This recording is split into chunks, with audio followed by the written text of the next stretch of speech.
Welcome to Ghostly Talk Shows. Lead from within.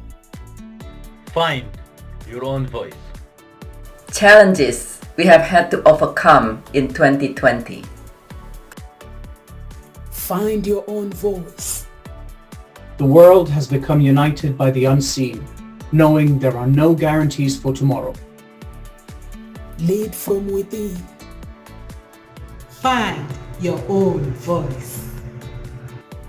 Let the world hear your voice and be filled within.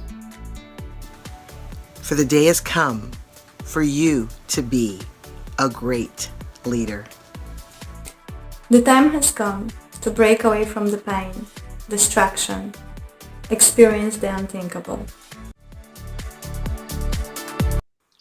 Welcome to Ghostly Talk Shows, everyone. My name is Nomsa Clara Mnene. If it is your first time at Ghostly Talk Shows, we talk about everything. We have coaches from all walks of life. So please subscribe to our channel and let's have fun and help you to find your own voice and lead from within. With me today is Dr. Laura and Carol Ann. Dr. Laura, please introduce yourself to our audience.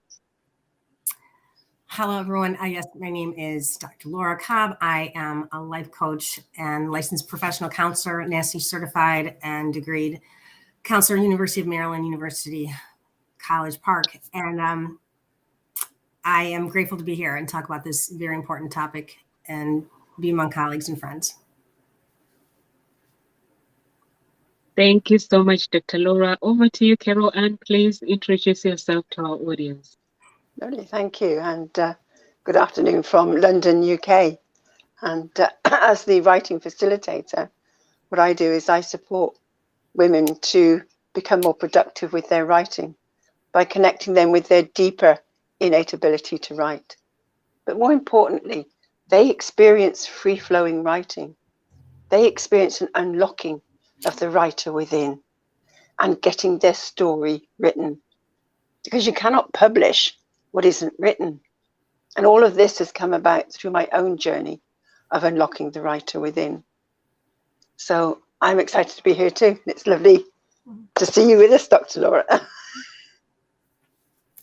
Thank you so much. Thank you so much, Carol Ann. So our topic today is how to deal with being oversensitive. What do you think about basically when you hear someone talking about being highly oversensitive? So I'm going to let Carol Ann explain this topic because Carol Ann, you chose this topic. And I would like to find out why. Is it something that you have experienced yourself, or do you know someone who is oversensitive? Over to you, please.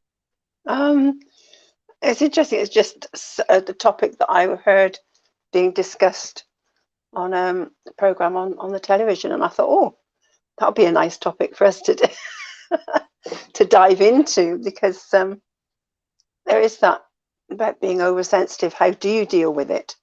And how? And I love the other questions that you've put in there as well about how do you deal with someone who is a sensitive person, because very often there's that initial reaction is, oh, heaven's sake, get over it.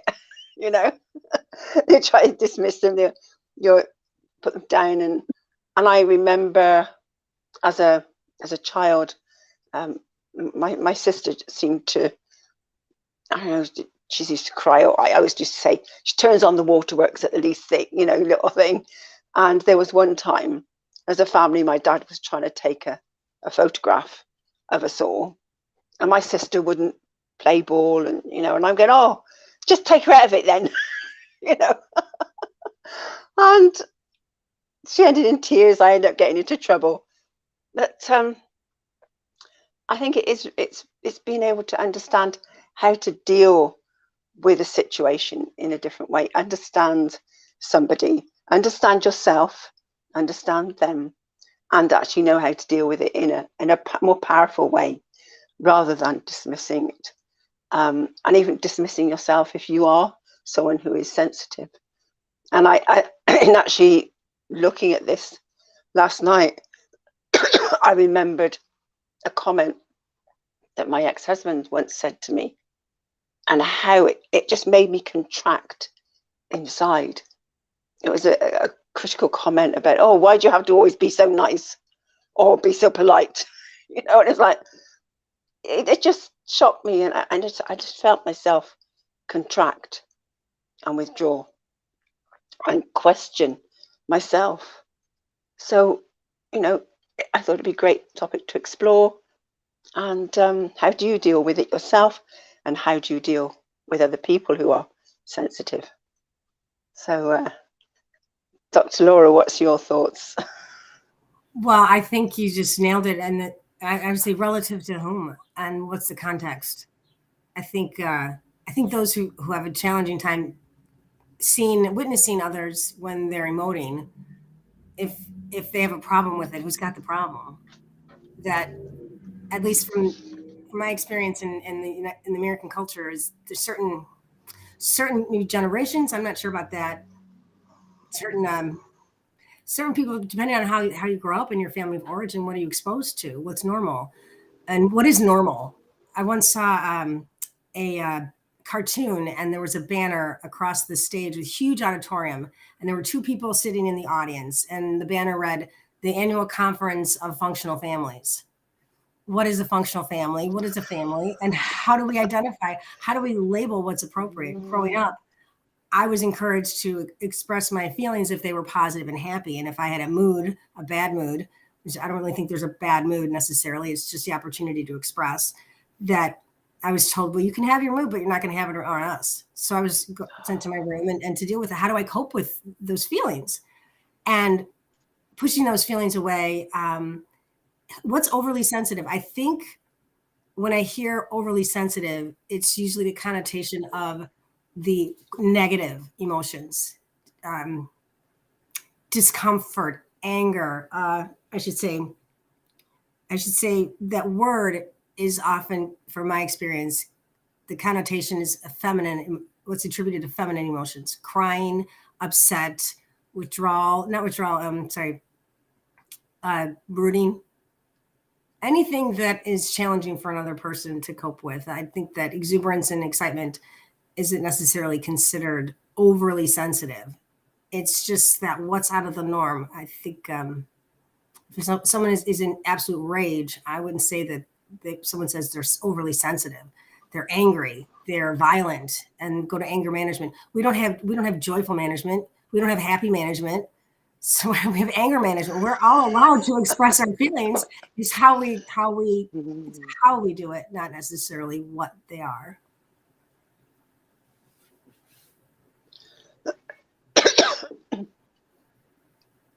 Okay, that's the whole lot of stuff there. Anger, so many things, Dr. Bickett, that Dr. Laura, that you have mentioned about regarding highly sensitive. For me, basically, I think I'll look at it. I did went to a phase in my, like I agree with Dr. Laura when you say basically is this generation. And I remember when I was in my early 20s, I became really highly sensitive about things. I started taking things really personal. But what I didn't realize was it was because of some things that were said to me that triggered all those things. But when I actually started working on myself, really looking at myself within it, that went away. Because if someone will say something, we live in a judgmental world, and we live in a world where sometimes there are some people basically who will say things that they think that I'm saying things as they are, but in the process they are hurting you. So, and then I'll be really, really sensitive at that moment, not knowing that actually this person, whatever they are saying, if they don't realize what they are saying to me, I will label the message. When the message comes to me, I will translate it how I want it to. But then as I worked on myself, I realized actually I don't need to behave or to actually analyze thoughts. And working as a matchmaker as well, Sometimes I get messages on Facebook with someone basically asking questions, saying, sir, I'm supposed to be on a date. We have arranged this date with someone, but I'm not sure we're going maybe tomorrow or today. I'm not sure if they are still coming. They've not told me that they are coming. So I'm like, but did you arrange the date and the time and the place? And they're like, yeah. So I'm like, but then what is wrong then? And they're like, but they have not actually called me and say we still on. I'm like, as far as they know, this person has arranged a date for you, they've arranged time for you, and there is nothing to talk about at that moment. They're excited, and at the same time they are scared if you're gonna like them. So I'm like, give the person a break, just turn up on a day. And then I'm like, why do we analyze all these things? Now this person is analyzing that this person is not going to turn up, is not going to do this because they are being like sensitive. And then they go on date and then they're like sending me a message, oh, I had so much fun. So I'm like, what was that all about? That you were worried. So I'm like, this is what happens when you set something with someone. It's like if I set a meeting with someone, I will let them know that we are meeting at this day. And then a few days before that, I let them know that I'm looking forward to the meeting.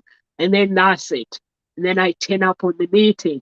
So that's what happens. It's mostly girls. When a man sends a message in 2 days, they just want on the day the men to give them that reassurance again that I am definitely coming. If they don't, then they start worrying. So I'm like, why are you worried? So sometimes being sensitive, it doesn't mean that it's something that basically you have to look deep. Sometimes it's something that was done to us back to our childhood, or basically something that was done at school or by our friends, said by friends, and then that made us feel that we are not enough, or there's a trigger, if you know what I mean. There's a trigger of everything. Over to you, Carol Ann. Yeah, you're right. There is a trigger of everything, and it's recognizing the trigger, and it's actually about being with that trigger and allowing yourself to go with whatever's happening, but become an observer of it. That's the trick, or the training that you need to work with yourself on, so that you actually observe what's happening with yourself. Because it's also realizing that very often people's comments, they're most likely not about you anyway. And I think that's the key thing, is that we tend to take it personally. And it's about not taking it personally, because you don't know what's going on for that other person, why they've said what they said, or the way they've said it. And very often it has got nothing to do with you.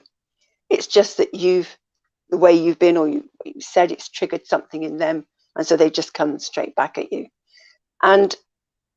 But what we tend to do is take it personally, and it goes in. It's just going, okay, it's not actually about me, and keeping it out there. And if it does impact you, like I have a memory of something that actually came through someone's words in an email, and they'd responded to an email that I'd sent them. And I literally felt completely like punctured. I was on the floor. I was in tears. I was literally, I had quite a meltdown with it. And then when I actually wrote back to them and I said, it was like your words were tiny, sharp, tiny knives, kept flying at me. That's how the energy felt.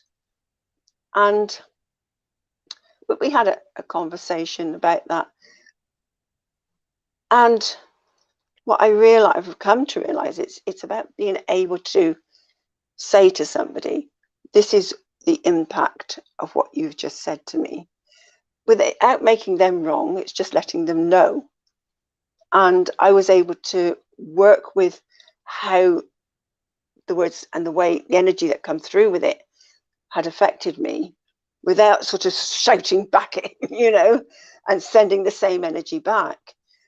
I worked with that and then came to a place of understanding what was going on for me, and then just explained the impact of it, what had happened, with his words, just so that he got an awareness. But I realized it was only my own, it just triggered something in me. And so it is recognizing that, and it is then not being able to blame the other person. It's just looking at yourself and understanding and being able to manage your emotions and those triggers such that it doesn't affect you as much. What did you think, Dr. Laura? Oh, I'm on board with everything that you just said. And in fact, I just had a realization, this is amazing, because I'm just reflecting on, okay, no one can make me feel, think, say, or do anything. They can set up the situation or circumstances where I might be more likely to, if someone says something that I perceive as hurtful. And it's all perception. So it really does come down to, when I realized that it's not the world that's out to get me, circumstances, it's not other people trying to hurt me. You made me do this. You made me feel. They didn't do anything. They're just being them. And in fact, when I realized that the world is not conspiring to get me, and I realized when I came to the realization that if someone is intentionally trying to do something to me or say something to me, that's their issue. They have a problem. It's up to me whether or not I own that and I take that on, or disengage. Meaning that, okay, these are my boundaries. This is not appropriate. It's easier for me to say what's not appropriate than what is. Well, I mean, I could go through all the litmus tests, but the litmus is that these are my boundaries. This is not appropriate. And then it's up to me to choose to engage further, to remain strong in my conviction that this is not appropriate, as opposed to having to be convenient to just go along with it and just to appease the person. That's not helpful, because then I'm discrediting myself and I'm disrespecting my own values and my emotions. So that said, and why would I want to give my power away? I don't understand that. To blame others or the world, then I give my power away. I think to remain accountable and responsible and take ownership of where I'm at in any given moment, that's really difficult because I don't have anyone to blame. However, it's also at the same time, for me, it's even more powerful because I have choice. And it's has nothing to do with the other person. Now, one could say, well, you have a relationship, you're invested in it. It's your child, for example, your parent. Why are they doing this to me? They do it to anybody. When people show you who they are, believe them. And if this is an isolated circumstance where it's you as an individual, then they're triggered by some reason. I could give you a ton of examples from my own life when I realized I'm triggered right now. What is this about? Where am I? Am I a 49-year-old woman? It's a woman of a better age, not a different certain age. I own my age because I have the realization that I have so much further to go back to become aware of what am I feeling? When have I felt this way before? What does this remind me of? And that trigger, it's highly unlikely that I'm so important in someone else's life that I'm going to think how I can trigger Laura today. How I'm going to get her. That is so. It's such an. I'm going to get her. That is the egomaniacal. Wow, or narcissistic. That I'm so important in people's life. They're going to try to get me today. It's ridiculous. So I'll give you an example. I was on Clubhouse. So go figure. And I'm in a room. And without identifying specific details, the gist of this has happened a number of times where I'm speaking. Actually, this happened last night, and I had a couple of people reflect in the back chat about it. Like, that was rude. Yeah, it was. I was interrupted in the middle of what I was saying, and I discredited. And the person who interrupted me addressed me specifically. It wasn't that the person was oblivious. I think the person might have been intoxicated. I'm not sure. But it was the creator of the room. And I was all, what? And about 6 months ago, even 6 months ago, when this had happened before, I was appalled. And I couldn't believe that I was interrupted because I was a moderator in the room and I was so important. Get over myself, first of all. Second, I left the room. This was a prior circumstance. And I was so flooded and my blood was boiling. My face was red. My heart rate accelerated. My blood pressure was sky high. I could feel it. And for about 30 seconds, I thought, I can't believe that. Why did they do this to me? That was so rude. And I got to go back to the room. And I did. And I realized later why I did that. I did go back. And I indicated when it was my turn to speak again, only because the person who interrupted me was done. And I indicated, this is Dr. Cobb. No one deserves to be interrupted and blah, blah. So I didn't say it. I said it in an assertive way. My voice needs to be heard, as does everyone else's. And I don't care how many followers you have. I don't care what room you're in. Disrespect is disrespect. I left again. Well, needless to say, I had a number of back chat messages indicating, wow, I can't believe that happened. And that was so unbelievably rude. But I realized in that moment, in hindsight, that I needed to go back, not for me. Part of it was me. More importantly, for all the people who refrain from raising their hand to speak, who sit in silent fear. Because if they sit in that silent fear, who's going to listen when they stand to speak? It wasn't just about me, because I went back to that 8-year-old little girl when I was stifled. I changed a grade on my report card. I think I've told you this before. And I was put in my bedroom for 3 months for summer break, except for bathroom and meals. And I thought, who's going to listen to that little girl when she's crying? And who's going to actually, when someone sees that, who's going to stand up for that person? So being overly sensitive, yeah, right, I was sensitive. Overly, depends on who's asking, who's witnessing it. For those people who backchatted me and messaged me about it, that was rude. I wasn't overly sensitive. Get over it. They interrupted you, so what? You know what? When you start out a relationship, oh, they know me so well, they can finish my sentences. Well, later on in the relationship is, will you stop interrupting me? You have something to say. So my point is that what's the context? Who are the other individuals involved? And I highly doubt that out of 400 people, I would be singled out to interrupt. I'm going to get Laura's talking now. I'm going to get her. So my point is just, it's not always about you. Think about context and circumstance. I hope that makes clear what I'm saying. Yeah, it's lovely. And I love what you're saying about you in your head as you're thinking, well, they're out to get you today. They're out to get you. It's like, it actually raises that awareness of how crazy those thoughts are, but they are so real. And you don't realize that they're actually driving you.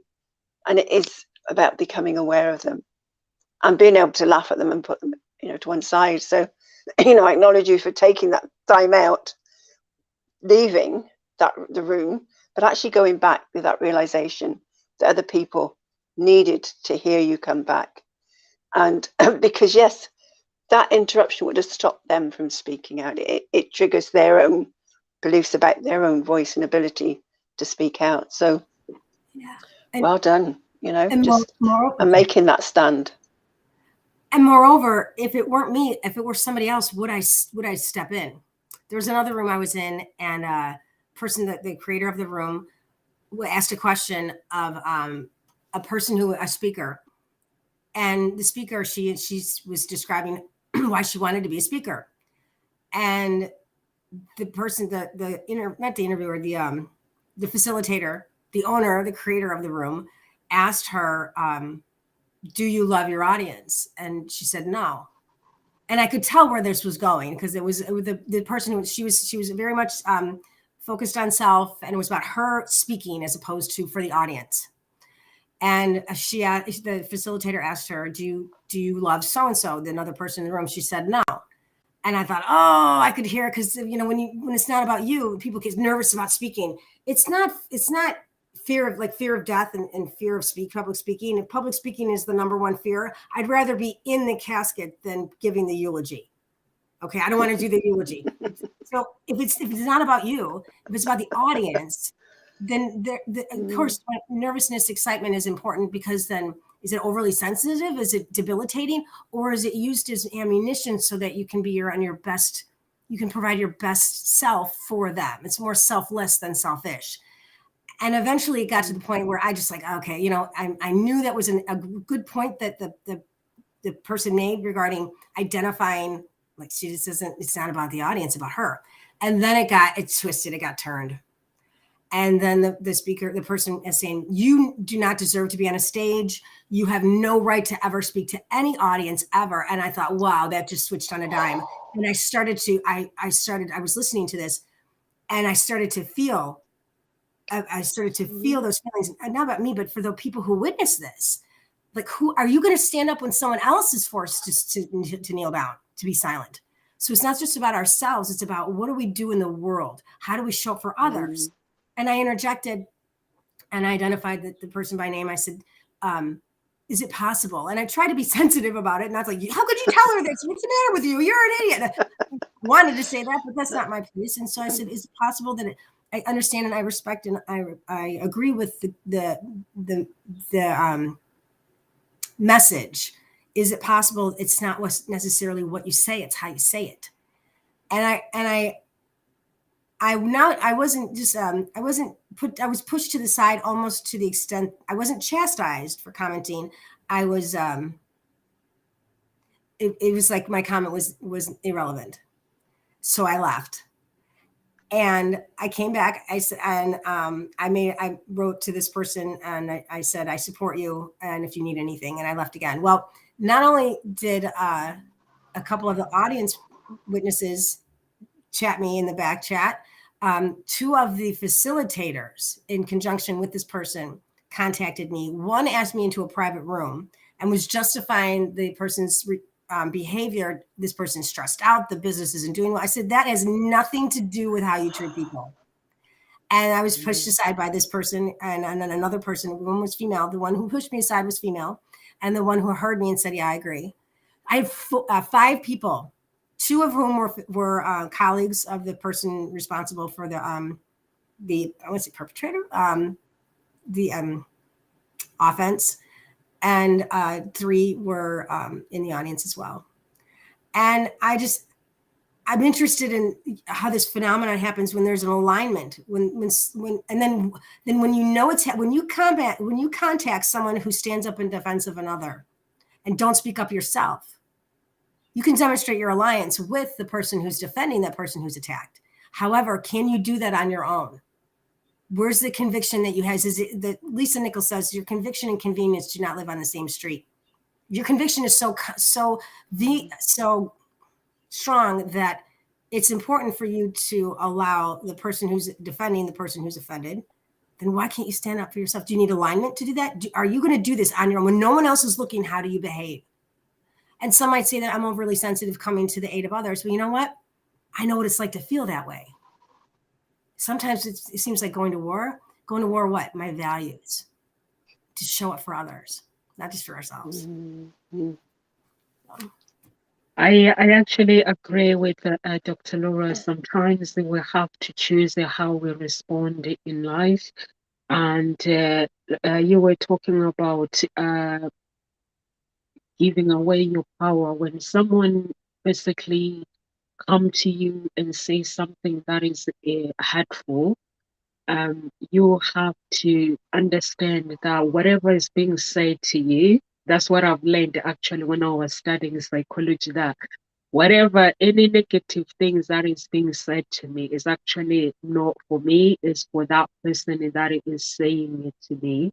That's how they feel, and they want to destroy my feelings. So how you respond is like Carol Ann, I think we did live a few months ago, and you were talking about how no matter how much you work hard, people always want more. They never appreciate what you do, like the small things that you do that people take for granted. So it's like you guys come here to Ngozi Talk Show, and when you come here, you give it all, and you basically you do your best, and then you leave. And for me, basically, it shows me that there is some good people out there. It shows me that because when you work, you don't just work because you are turning up. It's like this is your everything. This is your talk show. You basically, it's yours, and how you look after it. So it gives me basically, when you were talking about that, I basically realized that there's some places where I have been, I felt that I wasn't giving it all enough, but actually I was, because people don't know how to appreciate things. And Dr. Laura, you were talking about how you show up to people, and sometimes how people show up to your life. And basically, and the way you're saying that when you're in the room, somebody comes in and say negative things, but then you've learned to basically finish your job, what you've started, and then you cool off and then you come back.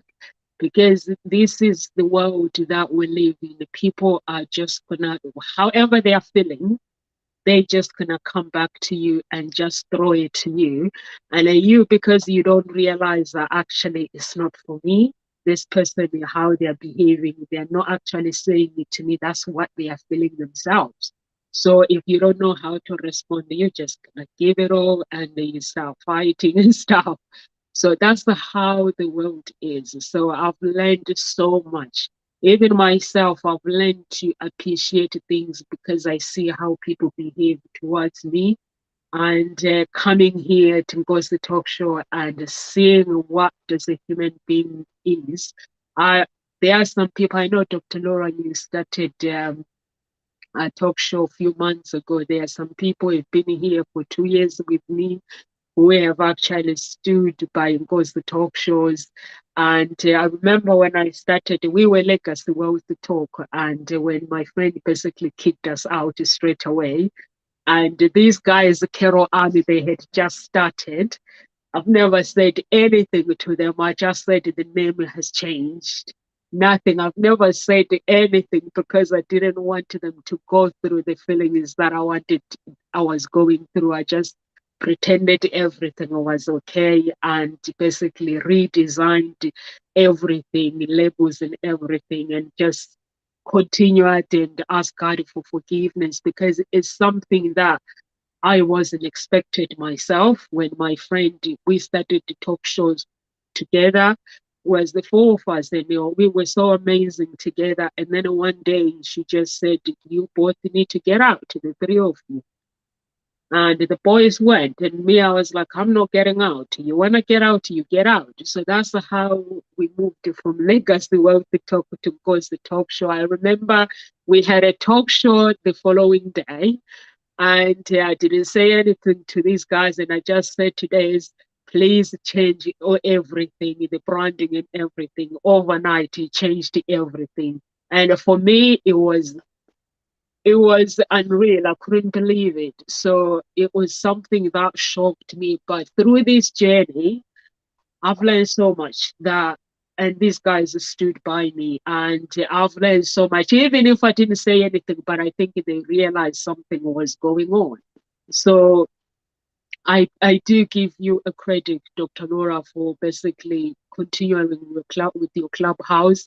And when someone comes in, just be aware that somebody's just gonna go because they're having a bad day that moment.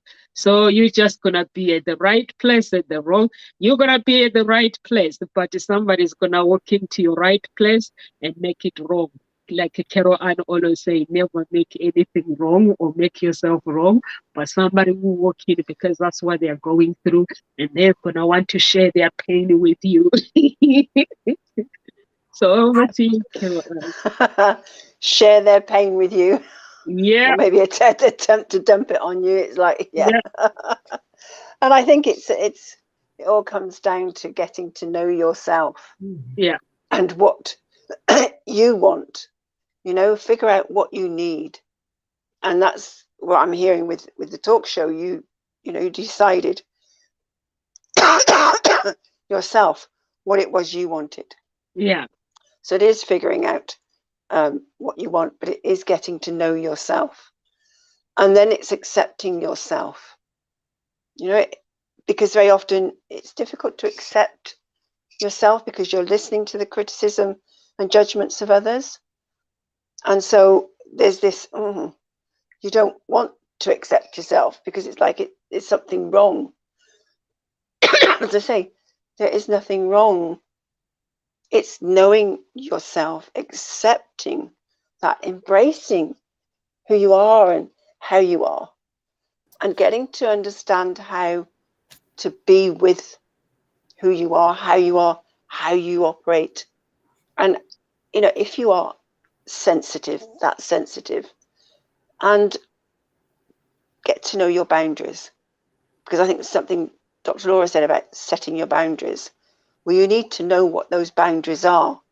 And that comes with knowing yourself, what your needs are, and what you will and won't tolerate. And then being able to speak out about it. So it is then get to know your boundaries, what you accept and what you don't accept, and set them. Be prepared to set those boundaries and stand by them.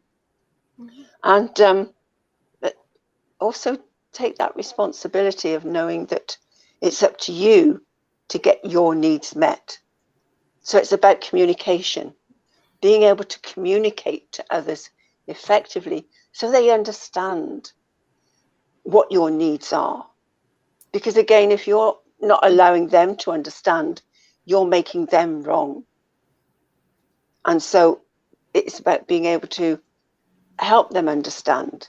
How can they be with you?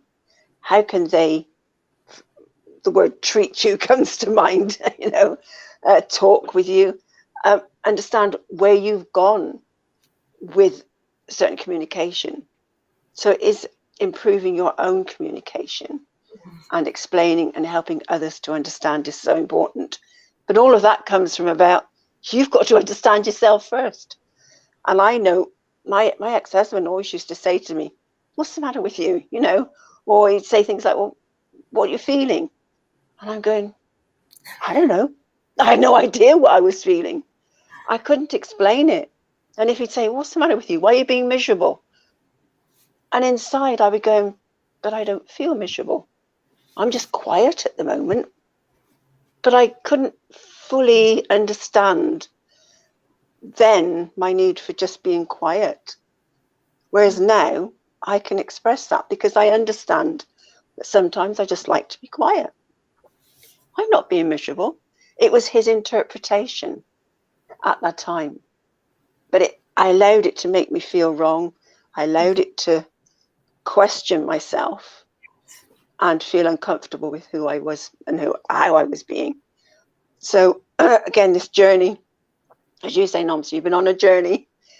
I've been on this journey of getting to know me, what makes me comfortable, and to be able to explain it and set those boundaries. I think that's something that I'm still working on a bit, maybe. But again, it's all work in progress, isn't it? So certainly. So what comes out of that for you, Dr. Laura? Oh gosh, you're just dropping the bombs here. I mean, what a beautiful thing is what a better relationship, what a more fulfilling relationship could there possibly be than this friendship with ourselves? We invest so much time in learning about other people and discovering who they are and how they work. If we really understand ourselves as well as we can, then we come to the table with more to give. I hate them. So you complete me. Are you kidding me? How could you heard this before? I got two sickies don't make a welly. All right. How can you possibly assume that you can finalize or finish someone else when you're not even fully whole yourself? I'm dropping. Okay. All right. So you just nailed it. Okay. I don't know how I feel. We categorize our feelings. I'm either happy, mad, sad, glad, or bad. Okay. Mad, and sad. Okay. Those are bad. We even put those into two. Look, I lump those in. I'm glad. Well, is it happy? Is it exuberant? Is it joyful? Is it ecstatic? Is it? And then when we don't know how we feel, then we freak out when we go. If you want to be silent, I don't know how I feel. I need time out. Heaven forbid, I'm not a 2-year-old no more. I can't take a time out. I need a time out, and I'm 49. I might need 49 minutes. I need 49 days or weeks. I don't even know how long. As long as it takes. That's as long as it takes. Because I want to be in a relationship with someone else when I can't even relate to myself, because that silence isn't quiet all the time. It's not. When I can get to the place where do you hear that? Birds. That's it. Expecting other people to fulfill our needs. That's like expecting a hot stove to make ice. When people show you who they are, believe them. And if they're not capable, there's a difference between not being capable. There's a difference between ignorance and stupidity. Ignorance is you just don't know. Stupidity is you know better. And when you know better, hopefully you do better. And if you know somebody knows better, then why would you be with someone who knows better and they still don't do better? I mean, it's all contextual based on what's better. Oh gosh. Yeah, this needs to be discussed. This is a whole symposium. This is not a one topic. You came up with this topic, Carol? Bravo. Yeah. Well, Yeah. I need to get you back on Clubhouse for sure. And also as well, likely as well. I mean, this is so pivotal. And I think it starts when we come out of the chute.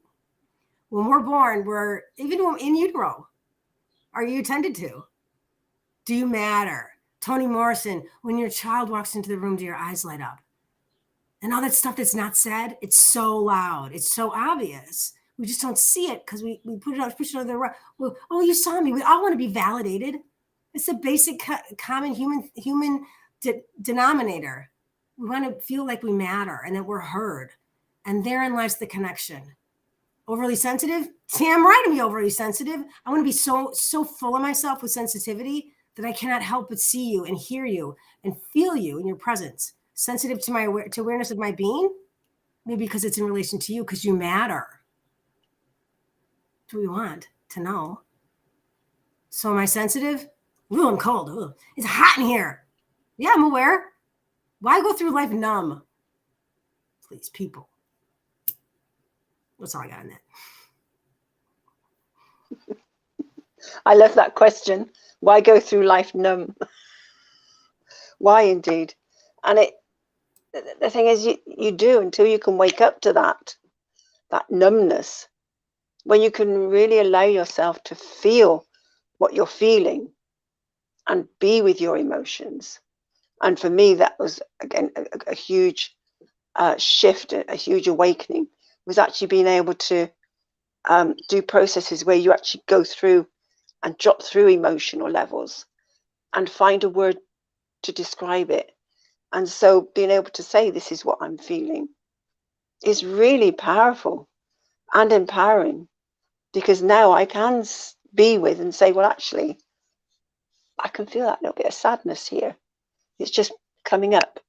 Or I'm feeling tired, or I'm feeling angry, whatever it is you're feeling. And I do know that is the most difficult thing that people find to do, is to be with their feelings, to be able to describe them and find words for them. And I think if we could just actually broaden our vocabulary around feelings, and because sometimes the word that you want, someone else might use a different word. And so it's being given the full range of vocabulary and then being able to utilize it. Because for me, something that I'm just feeling anger, and I might go, and actually, no, it's rage. I'm actually feeling rage right now. I'm actually having a word to describe it. Helps you to, that's a different dimension to the whole experience. And it helps you to own it and be with it. But then just let it go and move through and see what else comes up. And those journeys, so that it's part of the work we do with Brandon Bayes, emotional drop through. It's just an amazing journey to do and experience. And that for me really opened up my being able to express and be with my emotions. Because if you can just be with what is here right now and not go anywhere with it or do anything with it, there's a magic happens in that. And you just drop through and drop through. And you eventually come to this amazing place of openness and oneness and bliss, and all these other words that come out. Because again, what I've discovered or found, that very often people, they come to that place of happiness, joy, or whatever, and love, but they can't find a word for it. because it's actually something that they've not experienced before. And so I think there's a whole new vocabulary to bring in around that other end of the spectrum. We're so good at talking about negative emotions, you know, we don't talk about the better emotions. You know, they say better. There's no better or worse. It's the other, those emotions, the happy, the glad, the bliss. And I'm sure I keep getting this picture of there's a whole nother dimension, a whole nother realm of language that can come in. And for what I believe is that the souls that are coming in now, or have been coming in, we keep trying to take them back to uncomfortableness, anger, and all of that, but they're not there. They've done it. They're where we sort of the higher end of our spectrum, and they're ready to go higher. You know, and I think that's where all this tussle is, and they're uncomfortable. That's what I've been shown, and that's what I believe. So that's my truth. That's how I see it. I'm not saying it is the truth, but that's what's there for me. So let's open up. There's a whole new level of words and vocabulary, and let's bring in those other end words, other words that describe something that's more than bliss, more than happiness. It's something quite intangible at the moment. I wonder what those words could be. I'd love to get and know them now, you know. And there may be people that already know them. So, got any ideas, Dr. Laura? Anything coming to mind? You're just dropping bombs here, bam! I mean, come on. I have an idea. Maybe, just maybe. What if it were the other? What if it's not even an other, the opposite? That what I know is sorrow or grief. That I don't what I label it. What if there's another dimension to that? Like what if we can't even fathom what that more than bliss and happiness? What if there's something more than the grief and the sorrow, and being open to explore that? Brene Brown talks about like shame cannot live in the light. Shame cannot live when it's spoken, because shame dims the light on our joy, and we cannot live fully as humans. We cannot isolate, compartmentalize feelings or emotions. So when we deaden sorrow to numb ourselves out, we also deaden the capacity to live fully in regard to love and joy and gratitude and happiness and all those things that we want to be, that we aspire to become. And I love that emotional drop through. I got to get you on the show because we got to talk about that. This is a big one. I love that. I've never heard that. So emotional drop through. Emotional drop in. Emotional drop out. What if I'm an emotional dropout? I'm gonna numb. I can't deal with this. Okay, because the emotional drop through. I want to feel through the emotion. I want to ride that wave. Like I can't handle this. Is too much. I'm gonna drop out of life. I'm gonna drop out of relationships. I'm gonna drop out of the human being experience because I'm gonna be so busy. I'm so busy because I can't sit with me. That's a dropout. That was me for sure. Absolutely. And so I'm going to give you one last example, if I may, just share an experience. It happened a few weeks ago, actually. So my father has stage 4 out of 5 Parkinson's, and he's got dementia. And last summer we started the early part of hospice. They live half the year in Hawaii only because of the weather. They can't handle the winters are tough in Chicago for his ability to handle it. And so there's progressive decline in his abilities, cognitive functioning, his physical mobility and such. Well, I called in, it was a week before, it was about 3 weeks ago. And I had a workshop. I called on a Thursday night, and I was told that he had sepsis and he was in the hospital. So I called again on Saturday after a workshop I had, and my brother answered the phone, because my brother and my stepmother's brother went out to go visit to support my stepmother for care. And my brother answers the phone. I wanted to see how's dad. And my brother says, Laura. He said, Bill's here, Nikki's here, and this priest here. Dad's getting his last rites. And all of a sudden, I went into this, and I said, no, and I said, no, and I yelled out, no. And I said, can you put me on mute so I can listen? And so for the next 10 or 15 minutes, I really don't know how long it was, I was out in the parking lot outside. I took the trash out, and I was pacing the parking lot and concurrently experienced this overwhelming grief and sorrow and regret and remorse. And at the same time, all this unbelievable gratitude and love and appreciation and respect and honor, the likes I'd never experienced both of those feelings at the same time. And I was away. I can feel it now. And I can feel it right now, that loss. And then at the same time, this unbelievable joy. I could feel it even coming up. I'm responding. I'm reacting. I'm responding right now. I'm not in that moment. So when we're triggered, I'm bringing this up. No one encouraged me to talk about this. No one ever knows about this. I can go back to that moment and realize that I can recreate those feelings and not even have any awareness. When I can have that awareness, that emotional sensitivity, that I can feel so full of myself with love and gratitude and things that have never been said or never been done, and what could I have said or what could I have done, and then when you know that, you have the opportunity to make it right for that moment. We can never change what's past, but we can be presently full.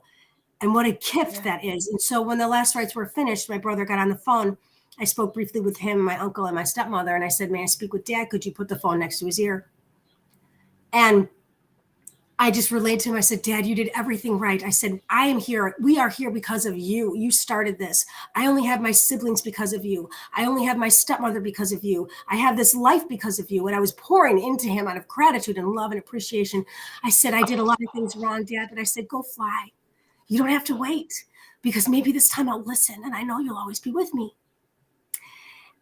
And my brother took the phone away from his ear, and he just said, I know. I said, what? He said he hasn't moved or made any motion or any, we knew he was awake for the last rites, but he didn't make any motion. And he said, because I couldn't hear him, he was so faint. You never know. Never take a moment to let those moments that you ever have that moment where you know you'll never forget that moment for the rest of your life, and you're in that moment. Recognize every single opportunity that you could possibly have to express and emote, because that makes us fully human. And when I felt that juxtaposition, the juxtaposed emotions, I don't even know if that's a correct verbiage. I don't care. It's a feeling. And so I'm emoting about it. And now I have, now what's coming over, slight wash of, oh my gosh, what did I say? I look like an idiot. I'm not an idiot. That's my judge coming in. I'm not an idiot for feeling my feelings. And I know that there's someone listening to this right now who needs to hear it so that they know that they're fully human. And I respect and honor that. Live big, man. Live bigger. Go big or go home. Wow. Thank you for sharing, because I could feel that. Yeah, that's beautiful. Yeah, powerful. that's beautiful. Yeah, that was powerful. You just have to take the opportunity. Basically, I agree with you, to make things right and just to embrace that journey. And I agree with you when you say, Dr. Laura, we cannot change the past. We cannot change anything, but we can choose how we live in the present moment, embracing every moment. And what the words that you said to your dad, if anything happens to him right now, it will be a blessing to you. It will be a blessing to everyone in the family, because the people don't really understand when someone is going through something. Like our parents, they were never perfect, but some people always look for those little mistakes, because we're very sensitive. We look for their mistakes instead of embracing that moment to say, you know what, like you were telling him that I'm here because of you. And that is special when you tell a parent that I'm here because of you. And it's something that your father, even if anything happens to him, he will hold on to those words. And when he enter heavens, and those words will be with him. And that is a blessing. And thank you for sharing that. because that is so powerful and that is so personal. So thank you for sharing it. And where is your dad at the moment? What happened to sort of finish off that story? But they flew back from Hawaii. They're back about 5 miles away from me in their home. So he wanted to be with his family when he passes. And I always said, you know, he was there for my first breath. I wanted to be there for his last in case that happened. And I might not have been there physically. He'll always know that I was there in spirit. Yeah. Yeah. And I personally think that's actually the most powerful place you can be, in spirit. And that's what I've realized with my mum. And even though sometimes judgment comes in, my mind goes, oh, because I wasn't with my mum when she died physically, but I knew the minute she went, she talked to me. And I remember saying, it's okay, Mum, I know. And then I had a message from my sister to say, Mum's died, and I went, yes, I know.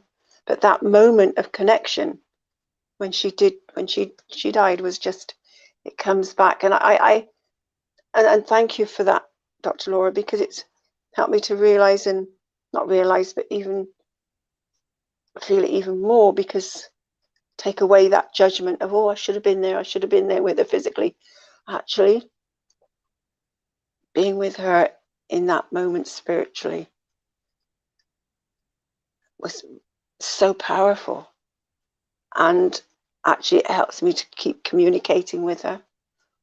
So we have this perception of we should be with them, or we should be this and should be that. It's about being in the moment.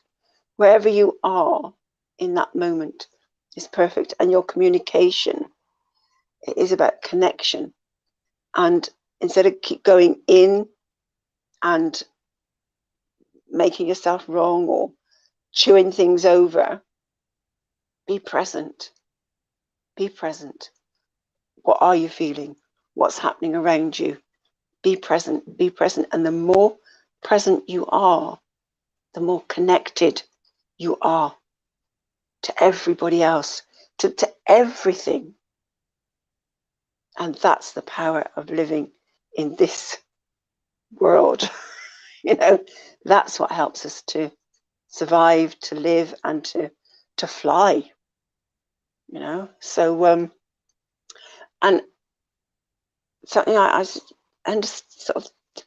something I realized quite a few years ago was the thoughts around my sister. She'd trigger me, say something, and then I'd be screwing myself up. I'd be getting more and more angry because in my head I'd be having this argument with her. She said that, and I'm going to say that, and da da da da da da. It took me a long time to realizing and to start capturing that and going, hang on a second, what are you doing to yourself? She's probably forgotten it. She's all right.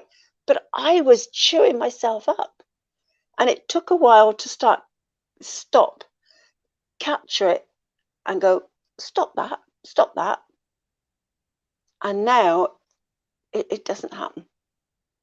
You know, if it is, it's a fleeting and I can let it go. But I was aware, like, well, actually, that doesn't happen anymore. You know, so recognize how negative feelings actually take time and effort to build it within us, and allowing small things to get out of control. And it's only in your mind. So you take back control of your mind and be with what's happening and how you're making yourself feel, and change it. Because it can be, I say, that easy. The easy bit is capturing it. The harder bit is then going, or is it the harder bit? It's no, capture it and then stop. Capture, stop, capture, stop, until eventually there's a freedom that happens, because my mind is now free. My mind's my own. It's not somebody else in my head. Because it was at that point that I realized I wanted my sister out of my head, because I'd allowed her to be there. So what decision can you make that can change something, can shift the whole conversation that you're allowing yourself to get wound up about and be so sensitive about, such that you can then set that boundary. I set that boundary. I don't want her in my head. Well, stop letting her get there, you know. Oh. Thank you so much, Yeah. Carol. Any words of encouragement, Dr. Laura? I know you say you got to rush before you go. Yeah, we can do this at Clubhouse. We can. Just let us know we can. Yeah. I think the main point that I just would love to reiterate what Carol had just said, that it's so firm and true, that I believe, is that it's not a mindset, it's a mind shift. And that's the only thing that we can control in our lives, is that there's going to be that awareness, that mind shift, that there's going to be change, and that this too shall pass, no matter what it is. So when you're feeling great, it's going to pass, buddy. Live with it. You know, sometimes it's really going to suck. A lot of times, but more often now, when it does that, just realize that you've been in that place of gratitude and joy and love and all the good stuff is, what they call label the good stuff. Because there is no bad emotion. There's no negative. Everything's a gift. It's how we look at it, how we perceive it. A mind shift, not a mindset. Just a thought. Thank you for having me. Carol, you know I adore you. And this is an amazing platform. Wow, what you're creating here, epic. I love it. Mm. Thank you, ladies. Thank you.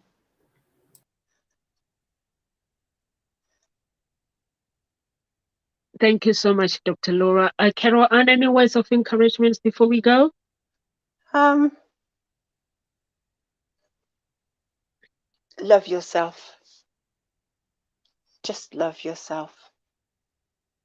And if you feel that that's not possible, then find a way of loving yourself. That's all I got to say. Thank you so much. Thank you so much, Carol Ann. And I actually agree with Carol Ann. Just when things are not going well in your life, or things have been said to you that you don't like, know that basically being overly sensitive is not your identity. And continue loving yourself, like Carol Ann said, and know that if I didn't make you, I cannot define who you are. You don't have to react to my whatever words that I just said, or you don't have to react to my thoughts, because when I'm saying something, that means that's what I'm thinking in my head. So we are here at Ngozi Talk Shows Monday to Friday, 1 p.m. UK time. Have a beautiful weekend, everyone. And please get in touch at Ngozi Talk Shows. Find your own voice and lead from within with these coaches. Just let us know who you want to work with, and we'll be there to connect you with that coach. Live with grace, and God bless everyone.